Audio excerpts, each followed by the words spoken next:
Assalamualaikum warahmatullahi taala wabarakatuh. Jumpa lagi di channel Ahmad Nurrotim Official, channel yang membahas tentang optimasi belajar. Manusia memiliki kemampuan untuk berubah dan memiliki kemampuan untuk mengembangkan dirinya karena belajar. Dalam video kali ini, saya akan membahas tentang cara belajar yang efektif. Selengkapnya, simak video berikut. Tidur yang cukup. Hasil penelitian yang dilakukan oleh seorang profesor dari University of California, Los Angeles, yang merekrut 535 siswa dari sekolah menengah atas di Los Angeles, dilaporkan bahwa ketika siswa mendapatkan tidur yang cukup, ada satu masalah akademik setiap 3 hari. Akan tetapi, ketika siswa tidak mendapatkan tidur yang cukup, maka ia akan memiliki lebih dari satu masalah akademik. Selain itu, anak-anak yang kurang tidur ini cenderung memiliki masalah dalam memahami pelajaran. Studi lain juga dilakukan oleh Universitas Harvard yang mengungkapkan bahwa mahasiswa yang mendapatkan tidur yang cukup di malam harinya lebih dapat mengingat bahan pelajaran sebanyak 35% dibandingkan dengan mahasiswa yang tidak mendapatkan tidur yang cukup di malam harinya. Dua hasil studi ini tentu bisa kita jadikan sebagai rujukan bahwa pentingnya tidur yang cukup untuk mendapatkan kualitas belajar yang baik. Olahraga. Faktanya, secara kimia peredaran darah dan berbagai hormon yang muncul setelah berolahraga sangat bermanfaat terhadap aktivitas belajar. Hormon dopamin, serotonin, dan norepinefrin selaku hormon yang berpengaruh terhadap kebahagiaan muncul setelah berolahraga. Disarankan, olahraga yang dipilih adalah olahraga yang santai, seperti jogging, senam, bersepeda, atau berenang. Kita ambil satu contoh bersepeda.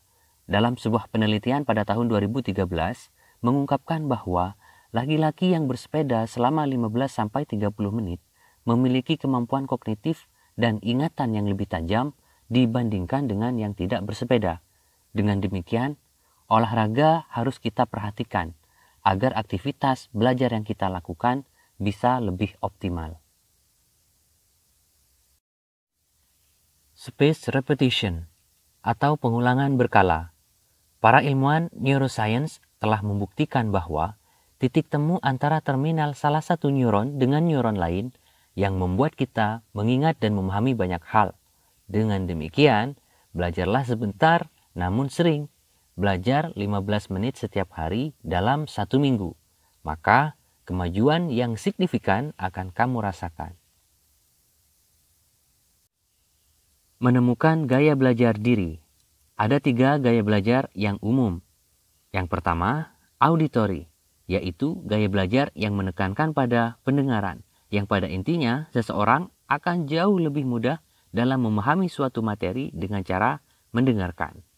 Yang kedua, yaitu gaya belajar kinestetik atau gerakan, di mana seseorang akan lebih nyaman dan lebih mudah memahami apa yang sedang dipelajari bila melibatkan gerakan fisik.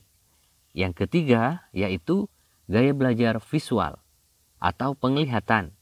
Seseorang dengan gaya belajar ini akan cenderung lebih mudah mengingat apa yang dipelajari dengan cara melihat. Dari 3 gaya belajar tersebut, temukanlah gaya belajarmu sendiri. Fokus. Tidak jarang, rencana belajar kita menjadi gagal karena diganggu oleh banyak hal tentunya. Jika kamu sulit fokus belajar di luar ruangan atau di alam terbuka, cobalah untuk belajar di dalam kamar atau di perpustakaan, di mana ruangan di sana jauh lebih kondusif. Selain itu, cobalah untuk menonaktifkan handphonemu. Saat belajar, jangan sekali-kali kamu berdekatan dengan gadgetmu. Dengan demikian, kamu akan bisa jauh lebih fokus pada materi yang sedang kamu pelajari. Berpura-pura jadi guru. Dalam sebuah studi yang dipublikasikan melalui jurnal Association for Psychological Science dan Psychological Science in the Public Interest, salah satu cara belajar efektif adalah berpura-pura jadi guru. Maksudnya, setelah belajar, jangan ragu untuk menjelaskan ulang materi yang telah kamu pelajari kepada dirimu sendiri. Selain itu, juga bisa dengan cara meminta keluarga atau temanmu untuk mendengarkan penjelasan dari hasil belajarmu. Cara ini akan membantu kamu mengingat kembali materi yang telah dipelajari. Pilih tempat belajar yang kaya visual. Ternyata, menghafal akan jauh lebih cepat dan efektif di lingkungan yang kaya dengan keragaman visual. Hal tersebut sudah dibuktikan dengan dilakukannya penelitian pada 2 kelompok mahasiswa yang mereka ditugaskan untuk mengingat kata-kata secara acak. Kelompok pertama belajar dengan berpindah-pindah ruang kelas. Kelompok kedua hanya belajar di satu ruang kelas tanpa berpindah-pindah. Hasil penelitian ini mengungkapkan kelompok pertama yang belajar dengan berpindah-pindah tempat dapat mengingat kata-kata acak tersebut 40% lebih baik daripada kelompok kedua yang belajar hanya di satu ruangan. Jika kamu sulit mengingat materi yang sedang dipelajari, cara ini patut dicoba. Menulis ulang materi yang dipelajari. Tulislah kembali materi yang sudah kamu pelajari pada selembar kertas. Cara ini efektif dalam membantumu untuk lebih memahami materi yang sudah kamu pelajari. Belajar secara interval. Agar kamu bisa mengingat sesuatu dalam jangka waktu yang cukup lama, maka ulangi belajarmu secara berkala atau interval. Misalnya, kamu menghafal sebuah kosakata dalam bahasa Inggris. Lakukan review kosakata tersebut dalam 1 atau 2 hari setelah kamu menghafal kata-kata tersebut pertama kali. Ulangi seminggu setelahnya, sampai 1 bulan setelahnya. Cara ini akan jauh lebih efektif karena kosakata tadi akan berada di ingatanmu dalam waktu yang cukup lama.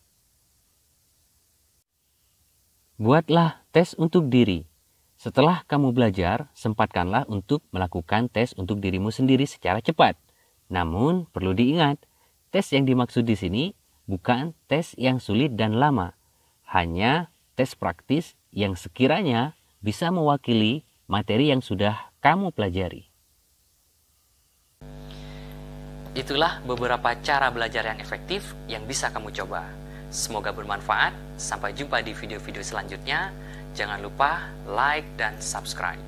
Terima kasih. Assalamualaikum warahmatullahi wabarakatuh.